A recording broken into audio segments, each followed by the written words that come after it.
21শে August grenade হামলার মামলায় বিএনপির ভারপ্রাপ্ত চেয়ারম্যান তারেক রহমান ও সাবেক স্বরাষ্ট্র প্রতিমন্ত্রী লুৎফুজ্জামান বাবর সহ সব আসামির খালাসে সন্তুষ্ট দলটির আইনজীবীরা। হাইকোর্টের এই রায়ে খুশি আসামি পক্ষের স্বজনেরাও। প্রায় 2 যুগ আগে ঘটে যাওয়া 21শে আগস্ট গ্রেনেড মামলা দেয়াল হয়ে দাঁড়ায় বিএনপি ও আওয়ামী লীগের রাজনীতিতে। ঘটনার পর বিএনপি ও সেনা সমর্থিত তত্ত্বাবধায়ক সরকারের তদন্তে জঙ্গিদের সম্পৃক্ততা মিললেও 2008 সালে আওয়ামী লীগ ক্ষমতায় আসলে তদন্ত মোড় নেয় নতুন করে।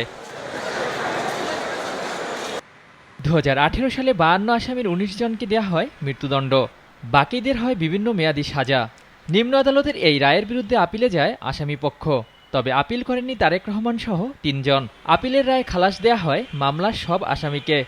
যারা এই মামলার দণ্ডপ্রাপ্ত ছিলেন এবং আপিল করেছেন এবং যারা আপিল করেননি সবাইকে এই মামলা থেকে খালাস দেয়া হয়েছে। আদালতের এমন রায়ে জয় হয়েছে আইনের শাসনের বলে জানান বিএনপিপন্থী আইনজীবীরা।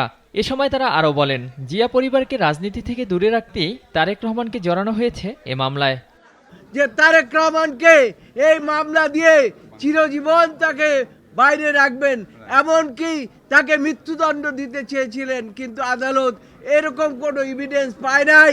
একজন সাক্ষী বলে নাই যে তারা দেখেছে কে বোমা মারছে এবং সবকিছু বিবেচনা করে this a case of no evidence. মামলার এ রায়ে খুশি আসামিদের স্বজনরা। রায়ের মাধ্যমে প্রকৃত ন্যায় বিচার নিশ্চিত হয়েছে বলেও জানান তারা। ন্যায় বিচার পেয়েছি, এতে আমরা পারিবারিকভাবে খুশি হয়েছি এবং আল্লাহ রাব্বুল আলামিনের কাছে শুকরিয়া জ্ঞাপন করছি। আলহামদুলিল্লাহ, আলহামদুলিল্লাহ, আলহামদুলিল্লাহ।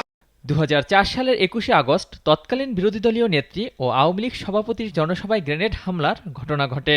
তিনি প্রাণে বেঁচে গেলেও নিহত হন 24 জন, আহত হন প্রায় 3 শতাধিক নেতাকর্মী।